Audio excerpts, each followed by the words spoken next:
2 minutes past, then I think we'll start this afternoon's webinar. Thank you very much, everybody, for registering, and particularly those who are logging in for what proves to, or hopefully will prove to be a very interesting and valuable session this afternoon.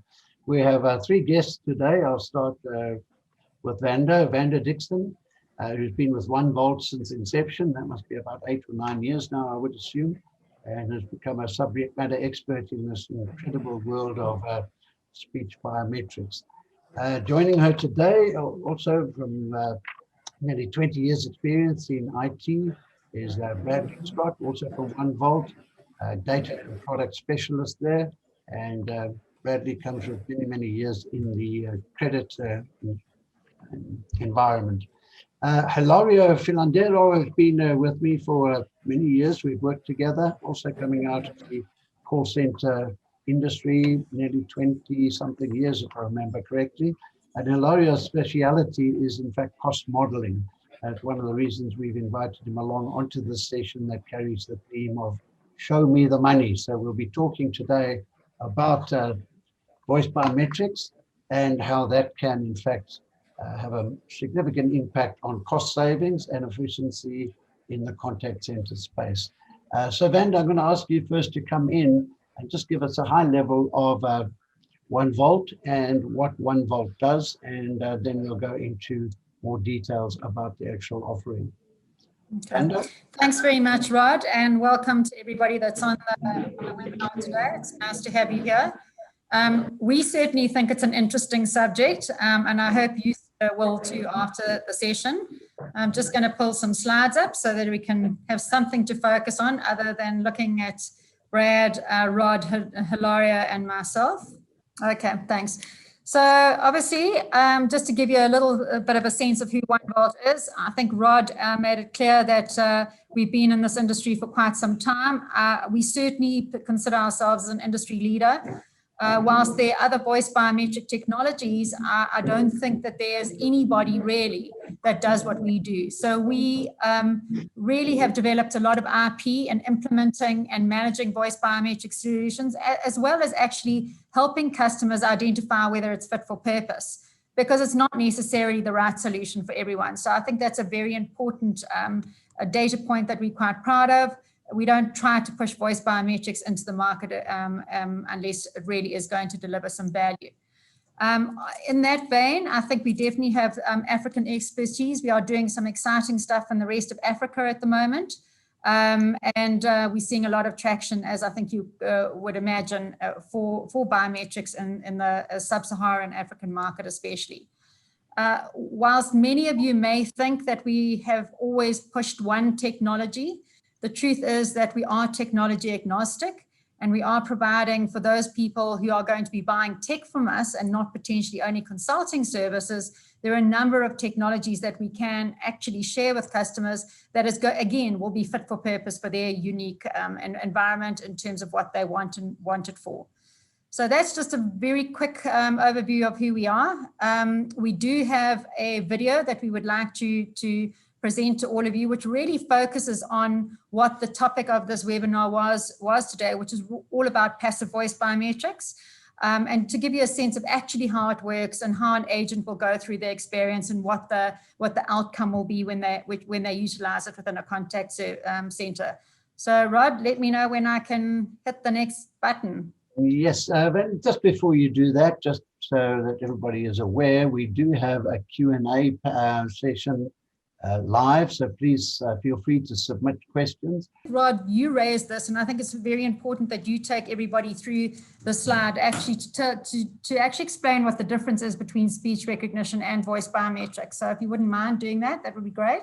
Thank you, Vanda. Yes, it's a question that comes up very often, and when I run seminars, for example, when we're discussing this, it's the question that comes up all the time, which is explain the differences between voice biometrics, speech recognition, and it's not on the slide, but I'll touch on it, which is the voice analytics or speech analytics. So I think the first important thing is there are a lot of technologies out there that do function with speech recognition. In other words, it's identifying specific words and phrases that trigger actions. So for example, as you can see on the left-hand side of the screen, put me through to accounts department. That would be typically within an IVR system, and the words accounts and department would trigger a process that would divert that call through to the appropriate department. But it doesn't recognize the speaker and their voice. And I think that's really the key point here, which Vanda will explain, and Bradleigh as well a little bit further. Whereas voice biometrics is the identification of the individual, the person, by unique characteristics in the speaker's individual voices. And this is where securities and a lot of other functionality starts working in the contact center. So the third component, just so that we don't have a slide for it, is the voice analytics. And that is where individual words and phrases are transcribed from audio into text and then analyzed within the engine itself. And that's where one can look for instances of particular words, competitors' names, product names, sentiment analysis, etc. That's a totally different technology. So I think picking up from here, back to you, Vanda. Thanks, Rod. Yeah, so absolutely. I think historically, all of us have got that corporate memory around how speech recognition was so dismal. And as Rod has explained, very, very different with voice biometrics, because once a voice is enrolled, you can rely on that as a voice print to be able to authenticate this person to make sure that Rod is Rod or Brad is Brad. So very important differentiation between the two. I'd like to go on to the next slide. Again, Rod, probably like to put this through to you, but I think we all are familiar, and I'm assuming we are all familiar around the levels of authentication and what's prevalent in the marketplace. But Rod, over to you again. Yes, once again, it's an area of potential confusion, and this particular graphic, I think, actually sets it out very clearly. So if we look for different levels of authentication, factor one, or one-factor authentication, something you possess, which could be a password, for example. Second factor would be something you know, a secret, a PIN number, for example. And third is something inherent in the individual. And this is where biometrics kicks in. So if we look at the various ways of which we can get individual identification or validation, from fingerprint, a palm print, we've seen those out in the field, iris print, and of course DNA is probably the most accurate, and facial recognition. And yet many of them, as you'll see from that chart, are totally impractical. DNA, for example, or palm print or iris print, particularly in the context of a call center or contact center, whereas voice and voice biometrics is appropriate right across the board for access, easy to enroll, accuracy, etc. We'll come on to a point a little later on one of the questions that's come in about the level of accuracy or authentication in voice biometrics. But that will give you a very clear picture of why voice biometrics stands head and shoulders above all other forms of practical and cost-effective authentication. Vanda? Yeah, no, absolutely, Rod, and thanks for that. And obviously, I mean, I think the audience will probably say, well, absolutely, obviously she's putting voice in the middle here and that it has all the ticks against it. But in reality, around remote access, the ability to enroll, and specifically with passive voice biometrics, it's an incredibly easy enrollment process. So there's no change management required. There's no friction required. So it's a very easy solution to actually implement in a call center specifically. And given that this, the whole focus is around and within contact centers, it really starts to make commercial and operational sense to actually implement something like voice biometrics in your contact center. I think just a little bit of an anecdote with some of our customers at the moment, we have seen, and I'm sure you all have if you're reading it all during this times of COVID, fraud is on the increase. People are taking big chances at the moment to try and get into people's bank accounts, whether it's an account takeover, whether it's a pure imposter, whether it's a syndicate. And contact centers historically have been one of the weakest links. And the reason is that the people in them and servicing their clients are in the business of actually trying to deliver a customer service to their customers. They're not in the business of being customer sort of detractors and giving their customers a very hard time. And really, if you think about it, what we are doing is we're trying to make agents proponents of actually, fraud detection and the authentication levels that will provide enhanced security. And really, we need other alternatives to that to actually prevent that from happening. And really, third factor authentication is the only way to go if you want to deliver improve customer experience, if you want to enhance your security, and if you definitely want to provide operational efficiency. So completely concur. It's not to say any of the other biometrics are worse. They're definitely not. We're seeing massive growth in face.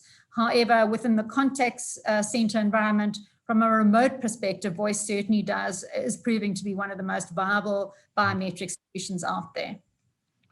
Great stuff. Thanks, Vanda. Now, Bradleigh and Hilario, I'll bring you in shortly. I think, Vanda, if you just go to that next slide, because I think that's really where we can start looking at those differences between authentication methods. Absolutely. So thanks, Rod. Again, also making an assumption that everybody understands the difference to what we have typically called passive voice biometrics or active voice biometrics. What the literature is now calling them is to be phrase-independent authentication and phrase-dependent authentication. And quite simply, I think the slide is very clear, but for passive voice biometrics, aka the solution that we are promoting within call centers itself, is that it is a dialogue between an agent and a customer. The customer does not change their behavior at all. They carry on speaking to a call center agent in the way they normally would. And that's how the voice print is initially enrolled and against which it's matched on any kind of repeat calls. As I said initially, very frictionless solution. So very little change management required, very easy for customers and for contact centers to actually employ and deploy passive voice biometrics. Active voice biometrics, it's a subject for probably an entirely new, another webinar, but this really is the environment where you ask a customer to enroll themselves generally through a smartphone, or through an IVR, where they will repeat a specific phrase, something like "my voice is my password," and you'll see very, very suited to automated or self-service type solutions. So very important that we understand the differences between the two. I think just the last point on this, we often find customers saying, can active and passive be used interchangeably? Not right at the moment, but that is coming and it is not far off. I think the big thing that one needs to remember with active voice biometrics, where somebody has to repeat a specific phrase, that takes way more time than as somebody speaking to someone in a contact center who is just speaking naturally. So, there'll be a tipping point in the not too distant future where actually one will be used interchangeably with the other, but we're not quite there from a technology perspective. Excellent. So that's just giving you a quick overview on the differences. Wonderful. I'd like to bring in Hilario at this point in time, because a lot of what we've been talking about here is convenience, but the real impact, am I correct in saying, is the amount of time that is saved during a particular part of any call, doing a customer validation. The typical questions about mother's maiden name and first dog's name, etc., etc. Hilario, in your opinion, as an independent consultant out there for many years in the call center industry, how much time do you think it actually takes to validate, to do a relatively high level of security validation of a customer with those inane questions that infuriate us so much? Hilario. Yeah, look, I mean, probably the guys from OneVault probably have got an accurate number, but just from sort of anecdotal, sort of when I call a call center, is, it could be anything from, sort of around 20 seconds to almost a minute, or, sometimes there's like to and fro in terms of, answering the various questions. So, that's a fairly sizable chunk of time, especially, for example, if your call on average maybe takes 2 to 3 minutes, that proportion of that call is really kind of, it makes a big impact, and if we start understanding how much every second it costs in terms of dealing with a particular customer, we can start having a very tangible rand amount in terms of what is being spent on authentication in a sort of a more manual environment. So there definitely is kind of a tangible impact in terms of this this process of authenticating. Okay, I'm going to come back to you shortly, Hilario, and then whilst I'm going to chat to Brad here, would you give some thought to the cost per minute on average within certain call centers? I know you've done the exercises over many times. We'll come back to that because I think we need to be able to show us the money, the real cost of authentication. Brad, your view on that, the time taken to carry out a viable authentication, and maybe are there different levels of low-level authentication and a higher security level? Brad? Yeah, so from a sort of basic authentication, usually there's just a couple of questions people are answering, and that takes between 20 and 30 seconds. But when one starts asking more complicated knowledge-based questions, then I mean, we've seen instances where that sometimes takes up to 5 minutes because people are now trying to scrounge for the answers and look through paperwork. So, and that's, yeah, so up to 5 minutes. And then I think that's why the passive biometrics plays a key role there, because you could authenticate the person in a matter of 5 seconds of net audio. Okay, we're going to go into, we'll run that video shortly because I think that will demonstrate it very clearly. Hello, you've had some time to think about that question about the actual cost, cost per minute of authentication, or cost per second.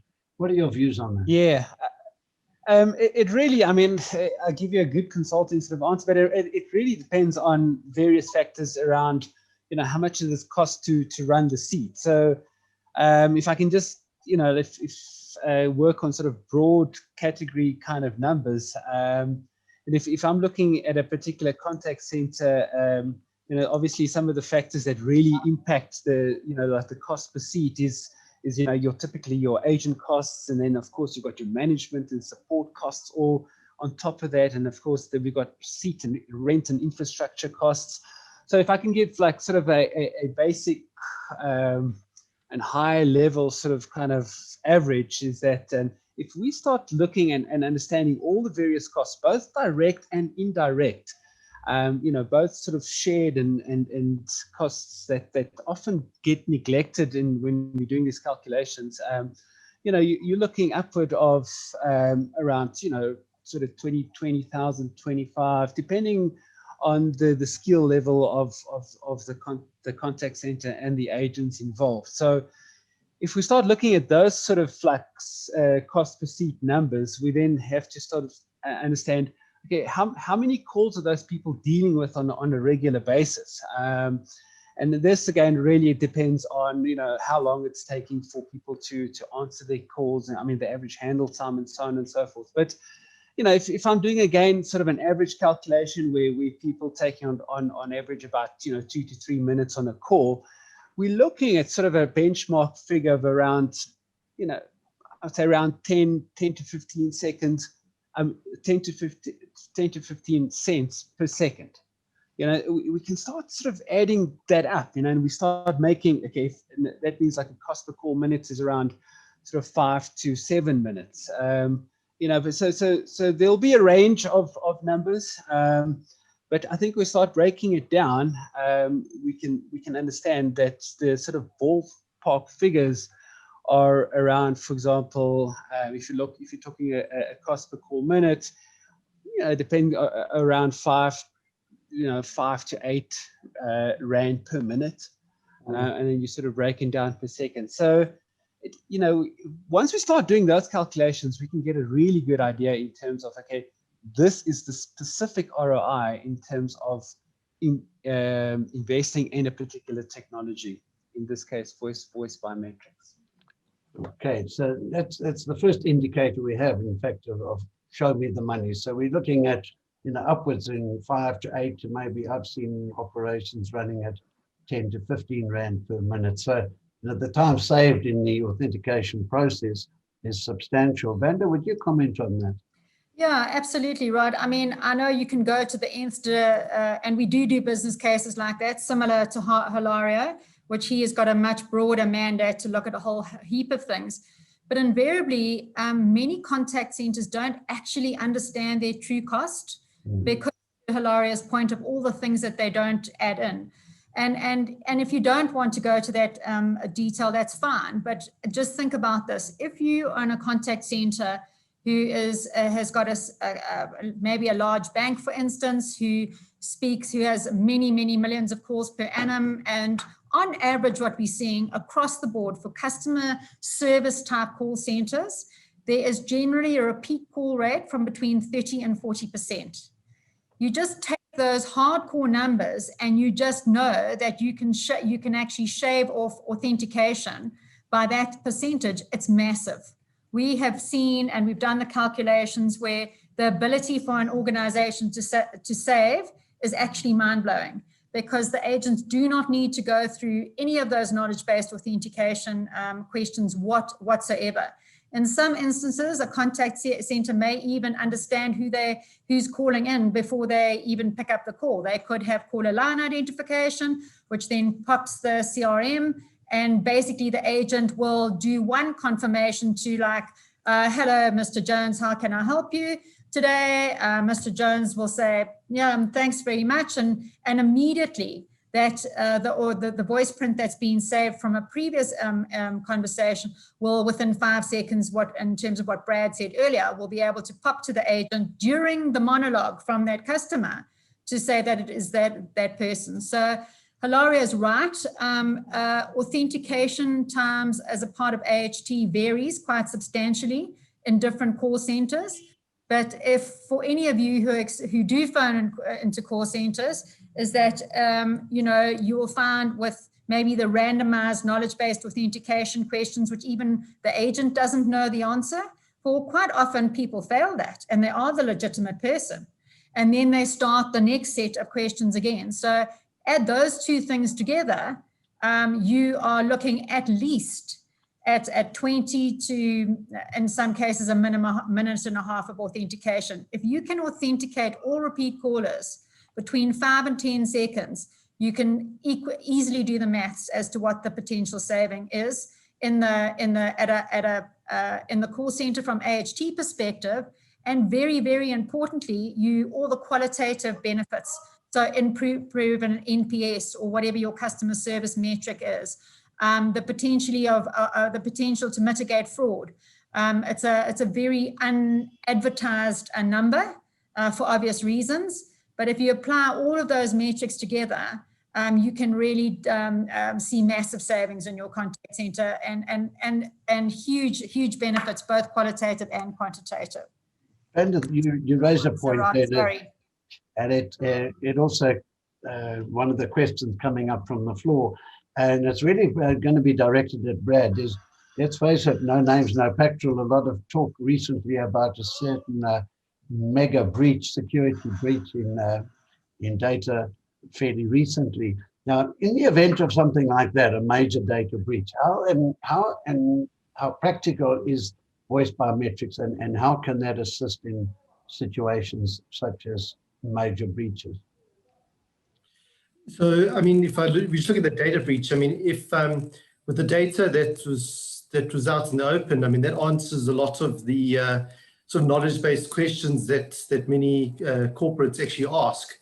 So I think voice biometrics then offers that an alternative to that, where, if that data gets breached, it doesn't actually breach the person's voice print. So, voice prints can't, by their nature, be stolen. They're de-identified information. You can't take the voice print and create an audio file from that and then try and utilize that for an attack. So because that information is completely de-identified and it's a third-factor authentication, a data breach like that one that has happened, voice biometrics would guard against that. And then people could verify with their voice instead of those knowledge-based questions. Okay, very glad you mentioned that. Hilario, you in and out of call centers, contact centers all the time. How big a problem is fraud within call centers? External, and of course, let's also look at internally with agents. Look, I mean, it's difficult to sort of quantify the problem, but we sort of got anecdotal sort of evidence or indications that fraud is a big problem, and it's actually one of the key reasons why a lot of call center processes, in my opinion, don't function as effortlessly as possible. There's like checkpoints and steps where an agent, for example, isn't able to resolve things on first contact just because of fraud and trust issues and the like. So just based on like rules and processes that are set in place to try and lock this fraud from trying to happen is kind of an indication that fraud is a massive problem in the contact center space. From what I've seen. So I can't sort of put a specific number on this, and I think the guys from OneVault probably get a better idea in terms of what the scope of this issue is. But just from my kind of consulting sort of background, often we design processes specifically to prevent fraud from happening. But it's kind of tends to be sort of more reactive type processes to kind of lock the call a little bit more closely. You raise a point, an interesting point, and I think Bradleigh and Vanda, your comment would be valuable as well. But Hilario, you're saying that as long as we know that with a high level of certainty, the identity of the person calling, a lot of those internal processes could be more effective, more efficient, cut down handling times, and give a better customer experience. Bradleigh, Vanda, has that been your experience with your client base? Yeah, yes, definitely. And then also just from a fraud point of view, if one has collected, you are verifying using voice biometrics, and if you have fraudsters phone in, you can actually then collect the audio of those fraudsters and put those into a fraudster watch list. So should those fraudsters try and phone the contact center again, you can then flag those calls as potential fraudster calls to the agent. That's interesting. So, and that very importantly, Rod, can happen in real time. So the agent can be advised immediately, as opposed to historically, yes, it's a match or mismatch, but they can equally then be flagged that there's someone who's calling in who actually appears on our fraudster watch list. Very powerful for the prevention of fraud, which I think is proactive and not so reactive. Interesting point. One of the questions that's come through, and it's directed at Brad, is how do you securely establish and associate a voice print with a true person? What is the actual process behind that? No, so what that's done is what we call ground truthing. So when on the call, the customer usually answers the client's knowledge-based authentication, or they provide their call center PIN or so forth, and then they get authenticated that way in order to create a voice print. But then also some, like there's 2 banks in this country that then use push notifications to the person's mobile device to also bolster that authentication to ensure that the caller is indeed the correct person. And then once they've enrolled the person, they then use other methods to still confirm the identity, like sending SMS notifications to the customer, or quarantine the voice print for 24 hours to ensure that the correct person is indeed enrolled. Okay, so Vanda, your points earlier about the processes of gathering voice prints. Do you want to expand on that once again? Yeah, so I mean, reinforce that passive and active enrollment. I think that's a key issue, just to reinforce. Absolutely. So enrollment generally is very easy when you're using passive voice biometrics. As Brad said, there is a business process requirement, obviously, to make sure that you enroll the correct voice against the claimed identity. And there are different tactical processes to ensure that. So enrollment, just at a basic level, what you ideally need is 20 seconds of net customer audio to enroll a voice. And then thereafter, you've got the voice print and a good enrollment. On the back of that, with a verification, again, as Brad has mentioned previously, that can be as low as 5 seconds to verify. The nice thing, which is also an important consideration, quite often, just think of the scenario when a person calls into a contact center. Generally, once they've been welcomed by the agent, they will start to talk immediately about the problem that they have. So the voice biometric audio is captured right at the get-go. So let's say the person, carries on talking, for instance. Generally, quite often, before the agent even responds to them or is able to say, yes, I understand, or yes, I can help you with that, there will be an alert that it is in fact that they are speaking to Rod. And that's a very friendly approach to passive voice biometrics on all repeat calls.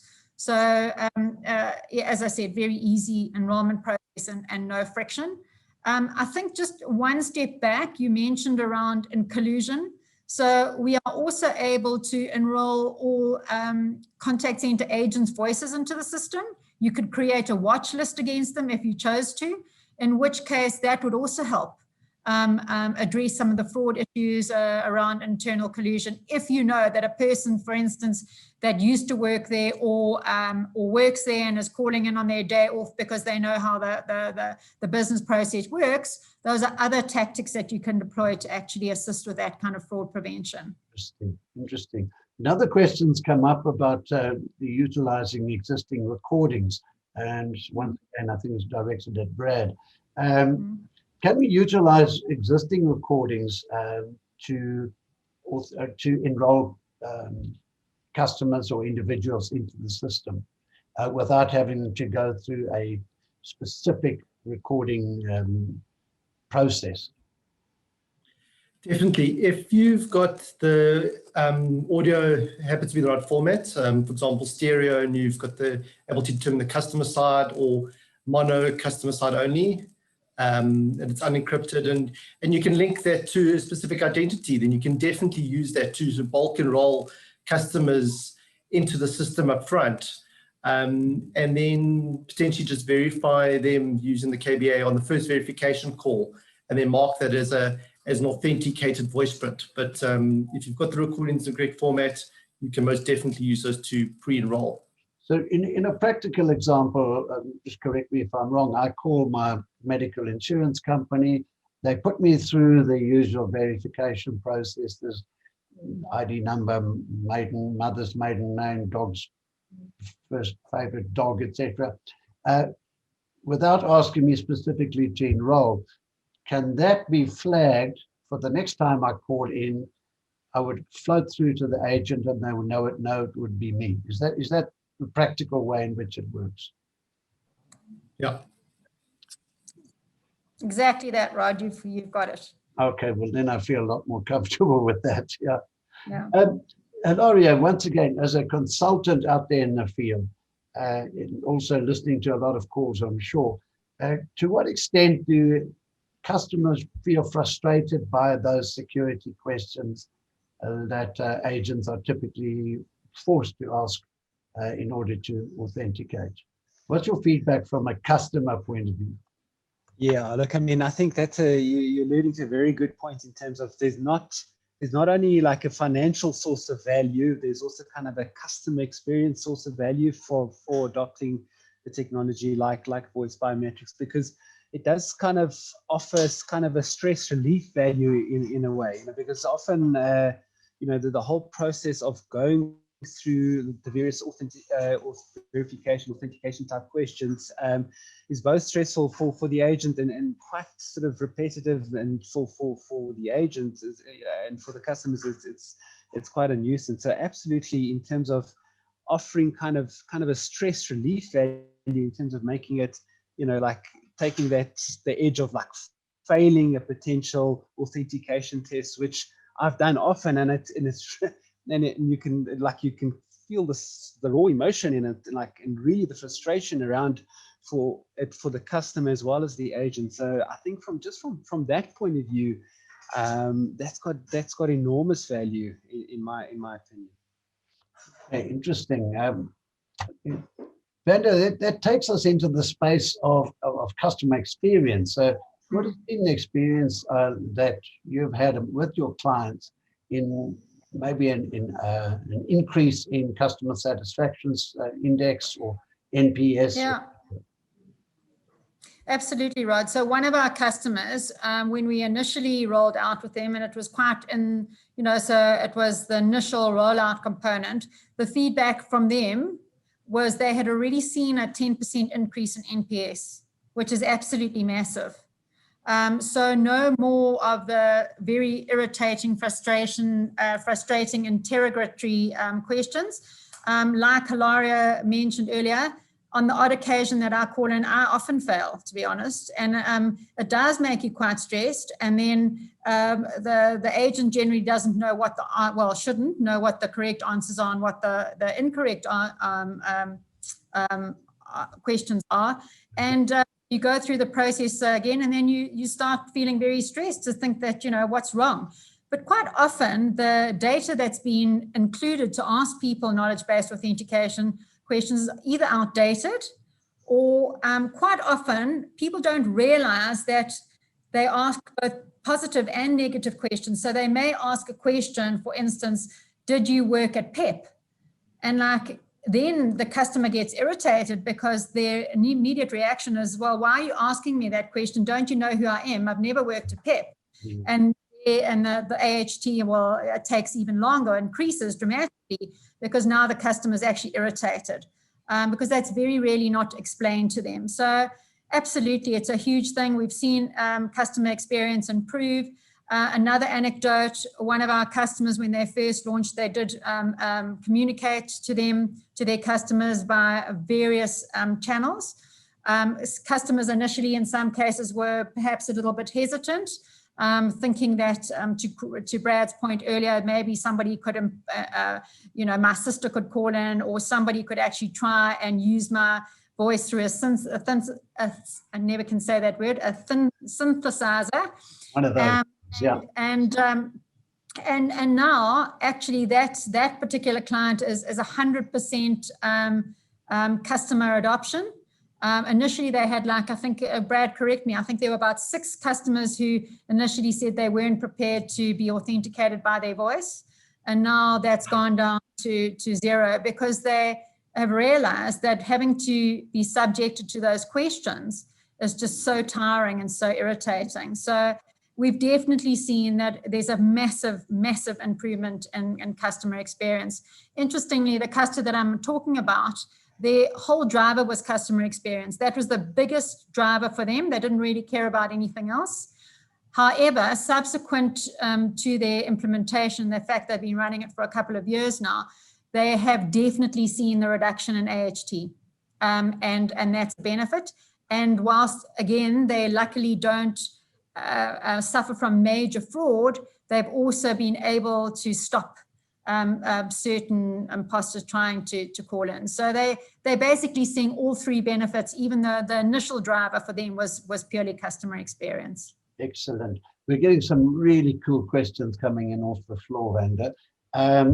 Christo asked a very important question, and you touched on it just now. He says, can you add a second voice to authenticate?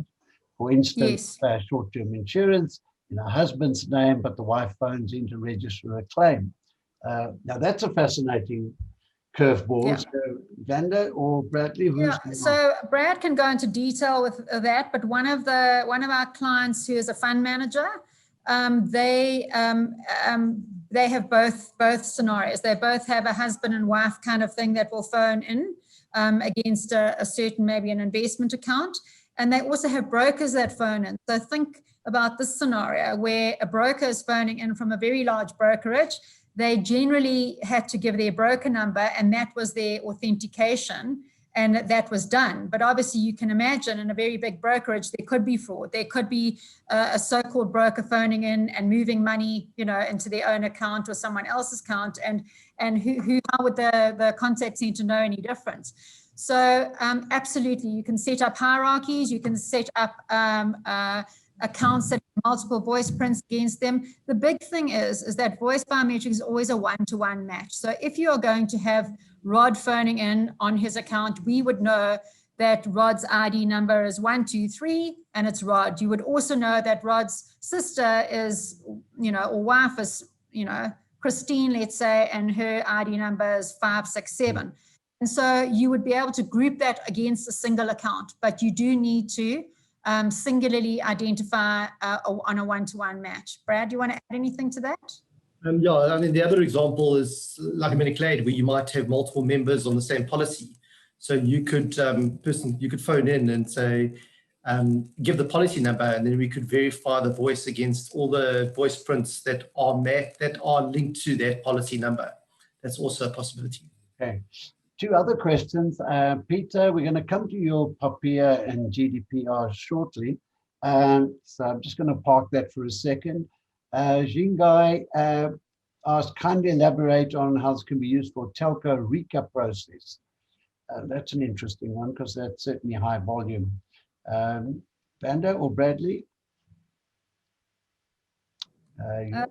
So I'll take the one, Brad can take the other. So the second question in relation to telcos and RICA, absolutely it can be. So you can do that. I mean, you could use passive if the person is calling in to RICA into a specific contact center, but it's probably less realistic. What you do find is that RICA is a very good use case for active voice biometrics, where it's phrase dependent, and many of the telcos at the moment are doing self-RICA. And that's where it absolutely can solve and hasten up the business process and cut down on all the fraud, where you could then, for instance, you're putting in a new SIM card, you can be prompted at that juncture to enroll your voice or claim an identity when you are buying that SIM card, and prompted again, you know, to RICA. So, and it is being used. So it's not novel, it is being used actually in this country already.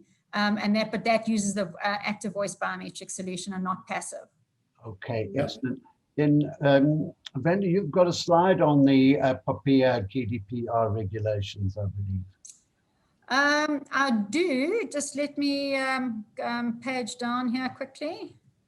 It's actually here. I had it as a supplementary slide. So the question around, is it POPIA and GDPR compliant? Yes, indeed it is.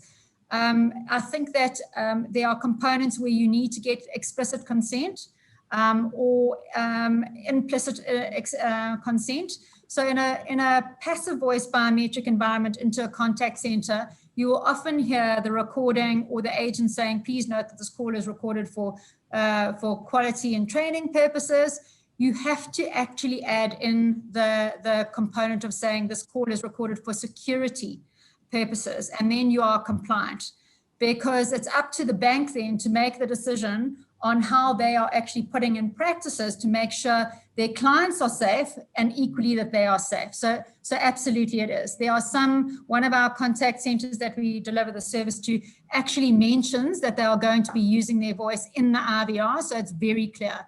If the customer wants to speak to the agent and discuss it, and then decide not to have their sort of voice biometric enrolled, the feeling of this particular customer is, well, then they must go into a branch, because we are going to be using this form of authentication to make sure that not just us as the bank is protected, but you, our customer, is protected. So it's that balance of rights component shown in this slide. So to answer that question, yes, it is. Just need to make sure that you follow the certain tick boxes that are required to make sure that you, you get that implicit consent. The other component around auditability is that you have to be able to approve if somebody expressly wants their voice on the platform, on the database of the customer that they're doing, or the company they're doing business with. You have to be able to prove that you have taken it off. And obviously with voice biometrics and all the solid platform and the technology that sits behind it, you would have to be able to prove that, and it's very doable. So that's the other component. Okay, interesting question here as well, which is a bit on the technical side. The question is, can I build voice biometrics into a hosted telephony platform? Is that yours, Bradley? Yes, you can most definitely implement it into a hosted telephony platform. Okay, are there any particular components that one has to take cognizance of, like on-premise technologies or on-premise service, or what are the implications for a cloud-based or hosted solution? So the biggest things are being able to just ensure that you're getting the correct RTP traffic coming through, and that you're able to get the relevant call events, so you can know when a call has started, call has ended. If you're able to get those two key pieces of information, then you can definitely implement within that telephony environment.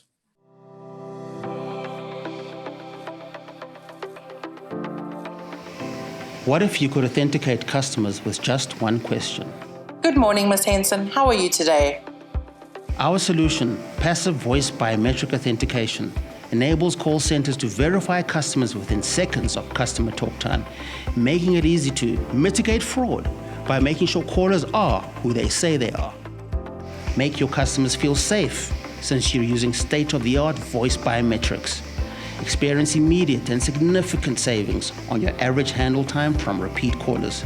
Give your brand the opportunity to offer a personalized and efficient customer experience every time a customer calls in. So how do we do this? Passive voice biometrics. It's the measuring of an individual's unique biological characteristics, just like facial recognition or your fingerprint, because the sound of your voice is unique to you. Getting set up is an easy and one-time hassle-free process for the agent and your customer. While the customer successfully answers your knowledge-based questions, our technology analyzes the biology and behavior of their voice, creating a unique voice print. The next time you call, your voice is successfully matched during natural conversation. The system will then give the agent the green light because it knows that you are you. No interrogation required. But when a fraudster calls and the voice doesn't match, our system will immediately alert the agent, ensuring the customer's account remains in safe hands. Get started with intelligent authentication today. OneVault, efficient, secure, convenient.